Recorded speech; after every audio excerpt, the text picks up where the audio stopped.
What's up? I'm Tyler. And I'm Dakota. And this is the Bourbon and Business Podcast, where we interview successful businessmen and women to let you in on why success doesn't have a single formula to follow. We also have a little bourbon tasting along the way, because why not? Why not? So guys, please enjoy this episode and let us know your thoughts at Bourbon and Business Podcast on Instagram.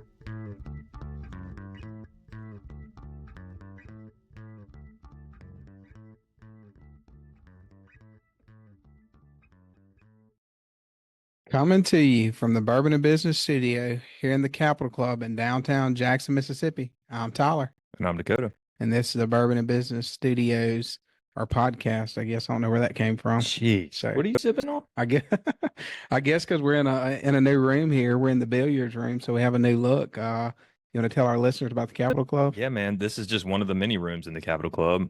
It's an actual pool table in front of us here. We've got some pool cues, I think that's what they're called, behind us here. The sticks. Yeah, pool sticks, what I call them. Sticks. Yeah. That sounds really important. So we'll just go with pool sticks behind us here. And then we've got some portraits of some past presidents of the Capitol Club, it looks like. So yeah, it's a cool spot, man. Views overlooking downtown Jackson. It's the place to be. Yeah, if you're not a member, you need to go sign up today. And then you want to introduce our guest to us this morning? I do. Today we have special guest Jake Thompson, Chief Encouragement Officer at Compete Every Day. Jake, welcome.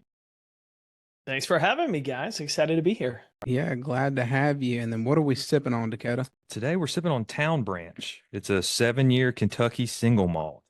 So off the cuff opinion on this is pretty good. I like it. It's actually got a sweet, like almost apple pear taste, maybe. I haven't picked that up in a bourbon before, so I like that. I might have to give it a 8.6. Okay. So pretty good. Do you know what that bottle cost? That bottle was, I think it was like $30, $40. So low price point there for a decent bottle of whiskey. And to all our listeners, if you're looking to purchase some bourbon or vodka or whatever spirit that you're looking for, Cheers Vineyard in Gluckstadt, Mississippi can take care of your needs. They will there. take care of it. Or your wants, as Dakota would say. Yeah, let's not call it needs. Needs sounds so good. Well, we appreciate you coming on, Jake. We like to always start this, kind of give our listeners your background, where you're from, and then how you got to the point of becoming the CEO of Compete Every Day. Yeah, I'm based in the Dallas-Fort Worth area now, but I grew up in a small town in East Texas, Jacksonville, Texas, population 13,000. And so as you can imagine, small town Texas is that Friday night lights type of town. Grew up loving the game of football. Sports became a really big part of my life and something I wanted throughout my career. I actually went to school, graduated, went to grad school thinking I was going to be Jerry Maguire. Got into the sports agent world for a couple of years and realized this is not at all what I thought it was, nor what I wanted to do. And so you flash forward, that was 2008. You guys remember that? It was a lovely banking crisis, recession from an economic standpoint, and I couldn't get a job. And I struggled. And so I started freelancing marketing strategies, some basic web design, graphic design projects for clients, but having success there, building up a pretty good bank account, enjoying what on the surface was a pretty good life. I was miserable. I just hated it. Hated the work I did. Hated showing up every day to do it, and decided I wanted to change my story, change what I was doing. And so I started exploring this idea of competing with myself.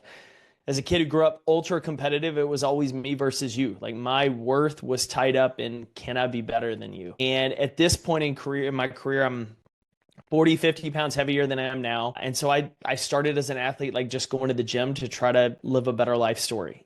And from there, as I physically started to transform, my mentality changed a lot. My confidence changed. And I started going back to those consulting clients and projects I was working on and said, can I do better this time than last time, even though you paid me the same? Really taking this mentality and this pursuit of excellence. And so after 6 to 8 months of tinkering, trying that, some friends were like, you should really do something with this compete with yourself, compete everyday thing. And so eventually I settled on t-shirts because I didn't know any better. And I thought, well, we'll see if this works. And so I started selling shirts out of the trunk of my car behind a CrossFit gym in Dallas as just a side hustle.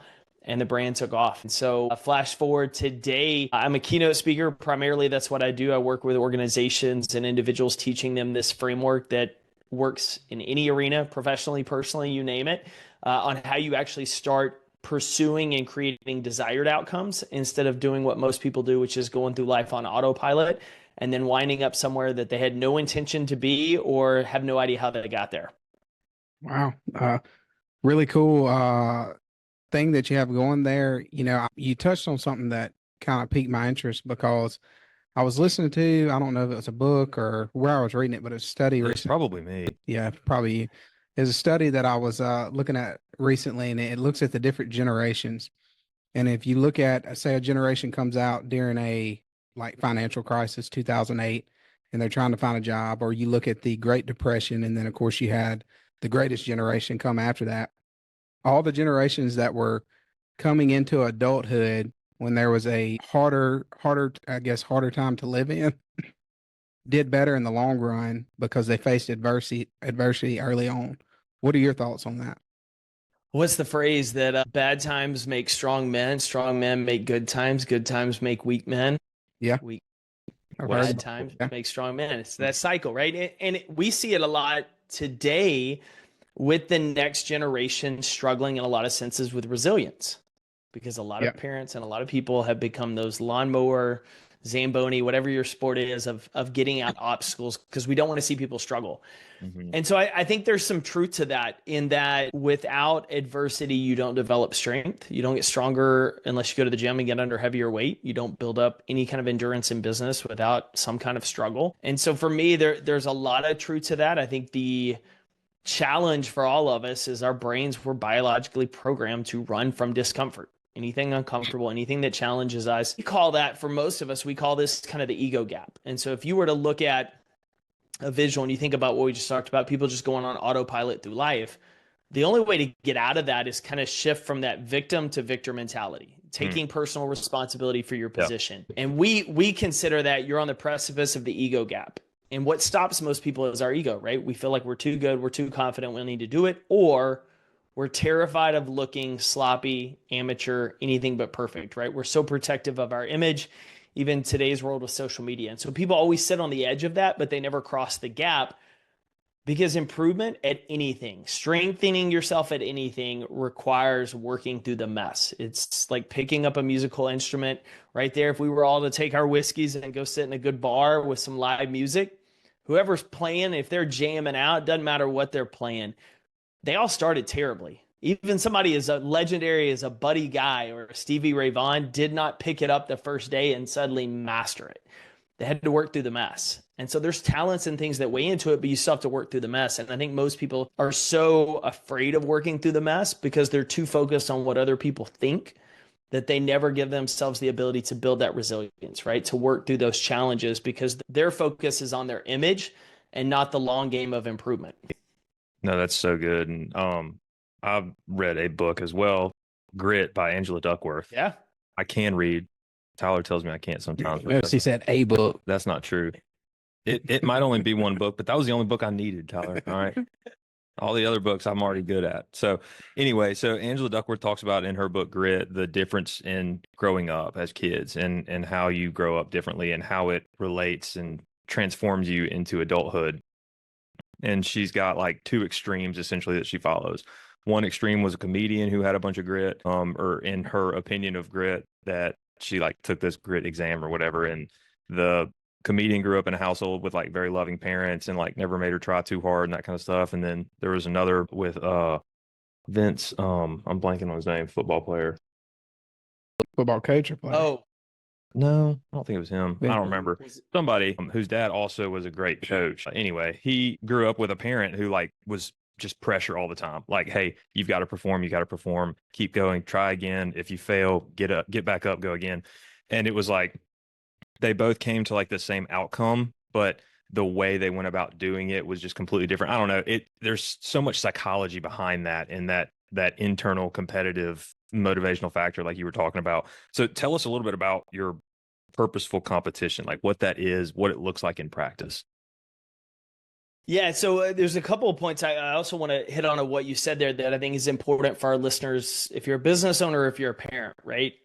The idea of praising process over outcome is so vital in the long term of someone developing grit. And that goes into Carol Dweck's work on fixed mindset and growth mindset. of we become fixated culturally on outcomes, on wins, on grades, on sales, and outcomes matter. Coaches get fired if you don't win games. Businesses go out of business without sales. But what we fail to realize in so much of that is the wins are the byproduct of the input. It's the product of the work we do, right? A great whiskey is the byproduct of the work that goes into it, of the barrel it sits in, of how we age it, of the process. It's all the things that are within our control that influence that outcome. And Dweck's work with growth mindset specifically showed that kids that were praised for process, how hard you played, your effort, did you rebound from a setback or a bad play? Were you a great teammate? They embraced those traits as vital throughout their life. Whereas kids that were praised for the outcome, how talented they were, how smart they were, did they win, did they get a hit? They would associate mom and dad's love with that outcome. So on the day you go 0 for 3 at the plate, your parents aren't as proud of you as the day you go 3 for 3. And so that sets somebody up for damage and disaster throughout their life, which ties into what we talked about from resilience. You talk about purposeful competition. The purpose for us is, how do you compete with yourself? We know in study after study, intrinsic motivation far exceeds the external, right? The external outcomes ultimately can give you a little bit of a boost, but over the long term are detrimental. What's fascinating, we're recording this, yesterday was the Boston Marathon. They did studies of the world's best runners from a competitive landscape. The people at the top, the men and women that are the best runners in the world, they are driven intrinsically. It is the love of running. It is the pursuit of finding out their potential. It's them against them. It's the people in the middle, the mid-tier, that are focused on the external. It's about the prize. It's about the attention. It's about the accolades.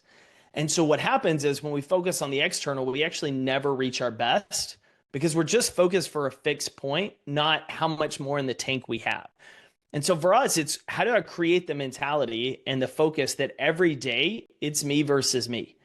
And the biggest question for us in that is like, what's the game you actually want to win, right? What's the competition that matters? For some people, I want to build an 8-figure business. For some people, they're like, I'm good getting my career where I can make $80,000, $100,000 and I never miss my kid's soccer game. Like that's what their game they want to compete for. The problem is we never clarify what the game we want to play is.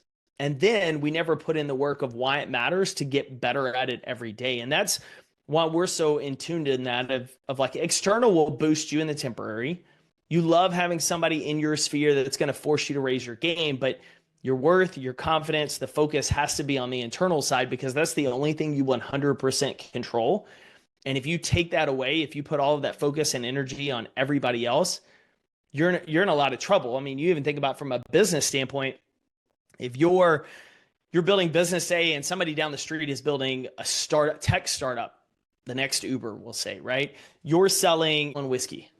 And we love a good whiskey business, right? Whiskey's super crowded. And Uber, you become the next Uber, it's $1 billion overnight. And all of a sudden, if you measure yourself on how that startup is doing and your worth as a whiskey company is based on a company that's running a completely different race, playing a completely different game, you're going to be miserable no matter how successful you become.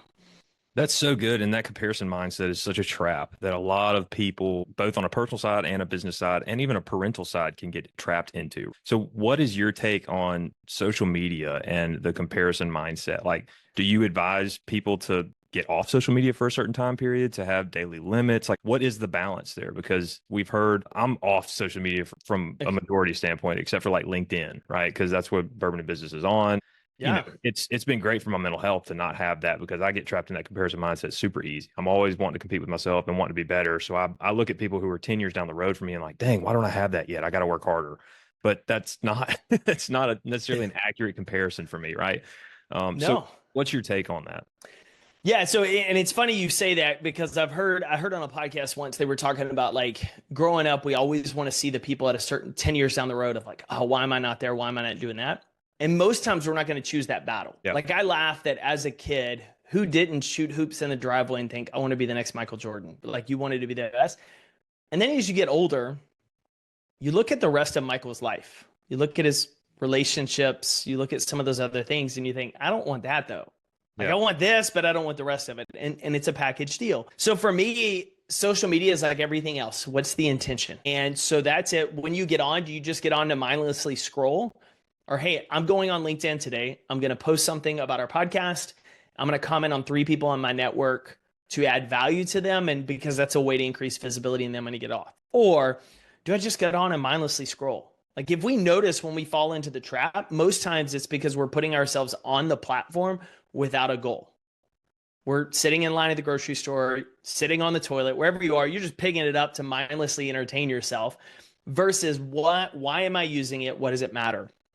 The other thing is what's kind of the reflex for us. And I could say this on social. You could do it when you go to the gym. You could do it at the next Chamber of Commerce event when another business owner walks in, right? When you feel that internal comparison coming, asking yourself, are we even playing the same game? Do I really want every aspect of their life? I may want their business, but I don't want the personal life. I may want the personal life, but I still want my bank account, right? And then am I feeling this because it's a threat to my ego or it's an opportunity to learn to get better? And just getting into the rhythm of catching yourself when you start to go in that trap allows you to redirect things a little bit better. And that's where we go, because for us, like once you kind of start to apply the framework and the daily process for us, really it becomes a matter of maintaining the eyes on me. And then I can look at somebody who's a little bit ahead of me and say, okay, what are they doing well and what can I adopt? That business down the street, man, they seem to be crushing it, but what are they actually doing that we could apply? And the most dangerous part about social is so much of it's fake. Like so much of it is fake. Like I know a guy who was recently bragging about he just signed a 3rd book deal. Well, then I found out 2 days ago, no, he did hybrid publishing. He's hiring his publisher. He didn't get a big book deal. He posted it, right? Because we're seeking likes and validation, and it's a status play. Yeah. Or you get on there and it's all AI generated content now, which you can pick up a mile away. And so then you start, once you kind of peel behind the curtain, and LinkedIn's a beautiful example because there's comment pods, right? There's groups of people that comment all on each other's posts. And so you go by, you just scroll by it really quick and you see a post, you're like, oh my God, they have 45 comments. I got one and it was like my spouse or my mom. And you start to feel like, oh, but then Love you, sweetie. realize like, yeah, you're like, thanks, babe. Like, thanks, mom. But then you realize like they're gaming the system. Yeah. Like it's the same people commenting. We're not running the same race. And so the more of that you can get your confidence and security and growth in what you're doing, and then you can start to evaluate other people with a very different lens versus allowing your worth and happiness to be dictated by it. And that goes against how we are biologically programmed. But once you do that, you tend to get better results and a better life. And if you think about it, most people do what's the default. Most people miserable, in debt, overweight, overworked, hate their lives, want to trade it with everyone else. The people who aren't are doing something different, and we think this is part of doing that differently. Yeah, and you touched on one thing, the process. I think that gets missed a lot of times. Everybody's, like you said, focused on the outcome. And if you ever look at any Nick Saban stuff, it was all about the process. How did Alabama become, however many national championships they won under him?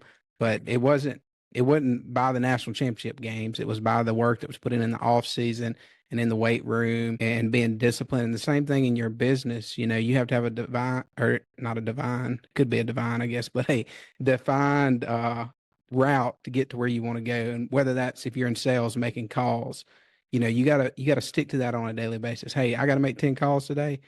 I need to make 10 calls 5 days a week. Did I hit that? If I hit that, by the end of the week, I did what I was supposed to do, regardless of what the outcome will come.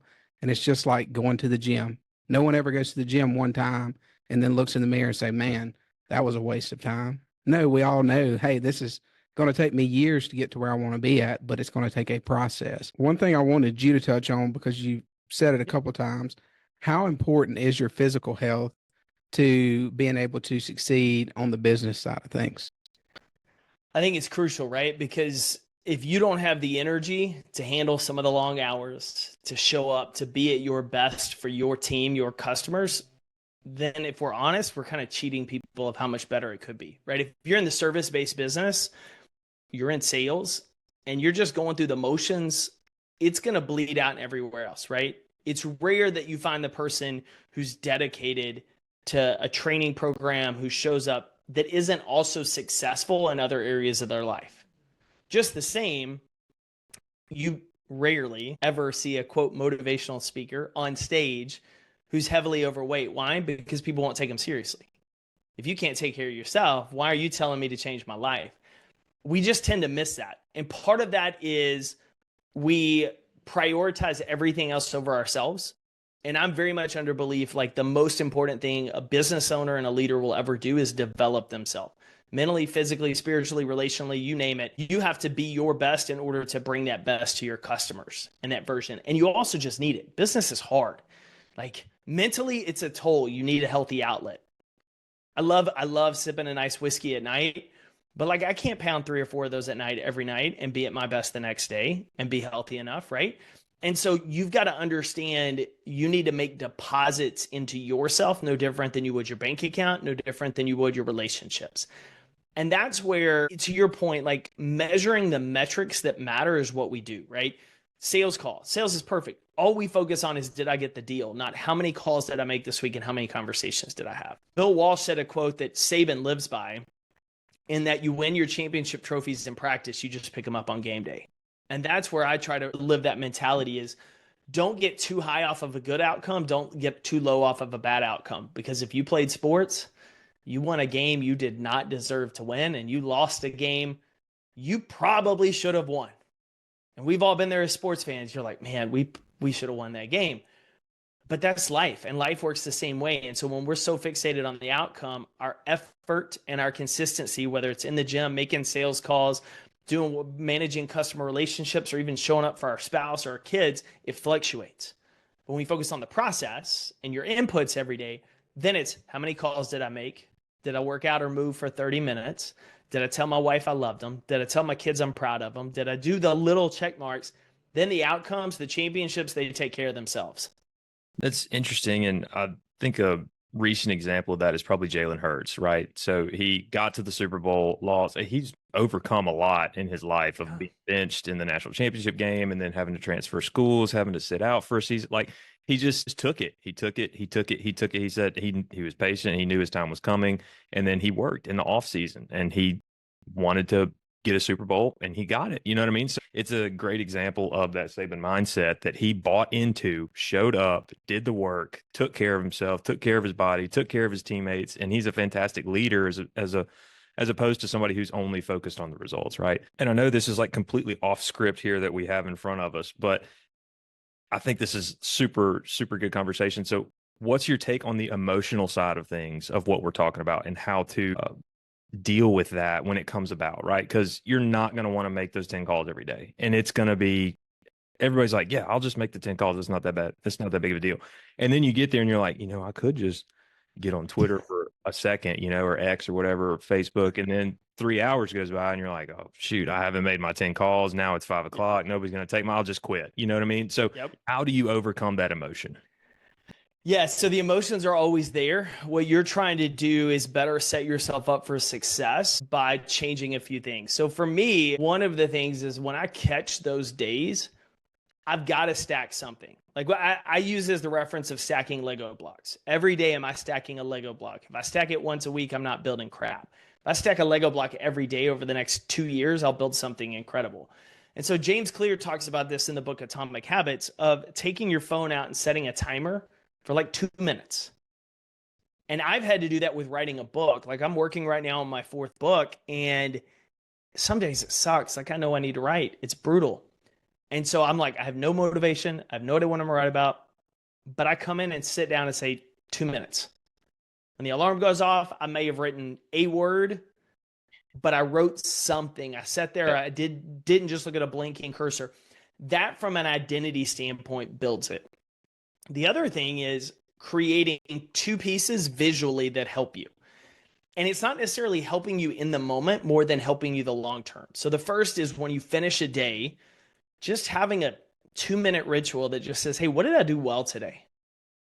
Like I started the day strong. I ate something healthy. What did I not do well? I spent all day on X scrolling about this or that because the NFL draft's coming up. What am I going to do better tomorrow? I'm going to delete X from my phone and I'll check it on my computer later. Or I'm going to set a timer and I'm going to check X at 2 o'clock. And I got an alarm that's going to go off at 2:15 to remind me out of it. Like I'm going to do something to intentionally set that up for success. The other thing is doing something as simple as taking like a sticky note and putting to your point, like, what are the calls I need to make this week? I got to have 50. If I got to have 10 calls a day in order to get to where I want to go, I'm going to keep a sticky note that's going to tally it. And then I'm going to score myself this week. Did I go 50 for 50 or did I do 35? Next week, can I do 36 to 40? Can I get back on track?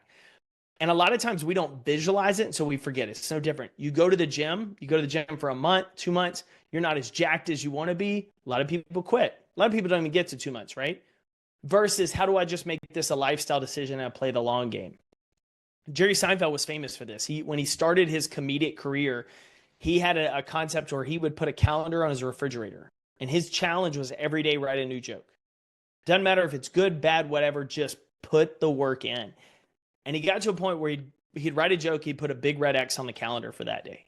And so every time he's in the refrigerator, or every time he's in the kitchen, he sees that calendar on the fridge. He sees those X's. And your brain loves streaks. It loves patterns. And so he had that as accountability. He also, if anybody was at his house, they would see the days he hit or the days he missed. And if you have a calendar sitting in your office, on your kitchen table, and it's like, hey, I made 10 sales calls today or I didn't, and there's X's on the days you did, and there's a hole where you didn't, somebody's inevitably going to ask you about the day you missed. Sure. So then there's the opportunity, right? Do you make the excuse, or do you say, hey, nope, I didn't get my 10 calls that day. I got distracted. I did this. But look, I started my streak again the next day. Yeah, that's the little things. And I think it goes to your mindset and how you actually frame things. You know, time, yes, we have 24 hours in a day, but at the end of the day, it's just a man-made thing. You know, nobody hired you to come work for 8 to 5, especially if you're in sales. The job description is not, hey, you work 8 to 5. The job description is, hey, you sell, you make sales. Quota. Yeah. And That's and right. you break it down. Hey, I got to make 10 calls a day. Well, guess what? If it's 5 o'clock and you've made 7 calls, then your day's not over with. And that's, you know, when I came into sales, I made it a point, you know, I end my day when I make 10 calls. And, you know, when you put going home as the, you know, part of that, a lot of times you're going to get those 10 calls done. So I think it's just, hey, how do we look at it? How do we visualize it? And, you know, what do we make our reality? And then you get the outcome. Well, and think about what you just said there, right? The days you came in and crushed those 10 calls, you're like, yeah, I did it. You're feeling good. Days you didn't want to do it and you forced yourself to do it, those are the biggest confidence builders. For sure. Because then the next time you're feeling that way, you're like, I did this before, I can do this again. Yeah. Yeah, it's easy to do something when you're feeling it. It's really hard to do it when you're not. And that's why I asked you that emotional question was, you know, how do you get that in check? Because that's one of the biggest hindrances that people don't think about. They think about external factors, but they don't think about the internal ones of, there's going to be a day where I don't want to do this. How do I push through and make it to the other side? So no, that's a really good word. I think that's the thing that derails most business owners and business leaders. They can't handle the boring. They chase the excitement. They chase the new. They chase the whatever's going to spark the internal, oh, this is different. And the people that can fall in love with that boring work of the repetitive 10 sales calls every day, they win the long game every time. Yeah, for sure. Well, Jake, we appreciate you coming on today. We'd like to take this time after Dakota. Would you give us your rating on the bourbon? Yeah, man, I thought it was really good. It hits pretty hard for an 87 proof. Mm-hmm. There's a real bite there, which I love. Very light though. Not a ton of like that. I don't know. I guess I want a little bit more oomph in the whiskey flavor, a little bit more barrel flavor maybe, because I do hit the fruit. I got some of that. So good for you there on that palate. You might need to get your license or something. Yeah, I'm sure they want me to have my license. Yeah, that'd be great. We could represent it on the podcast. I'm gonna land at an 8.2 though. 8.2. So we'll land at an 8.4. Yeah. On the bourbon. Look at you. And then Jake. Is that in your head? Yeah. Good job. Man. Quick. That's impressive. That's quick. Wow. And will you tell our listeners if they're wanting to get in touch with you or find you on social media, what is the best way they can do that? Easiest place, website's competeeveryday.com. And then you can find me on LinkedIn hanging out with y'all or Instagram at Jake Thompson Speaks. Boom. Perfect. And to all our listeners, however you stream this, if you would give us a rating and follow us on social media, and we will see you next week. Sweet. Great episode. Stop recording. Make sure you guys. Hope you guys enjoyed this episode. If you have any feedback or would like to be featured, reach out to us at bourbonandbusinesspodcast@gmail.com. Or find us on Instagram at Bourbon and Business Podcast. Thanks again for listening. Follow us for more content and info on the next episode.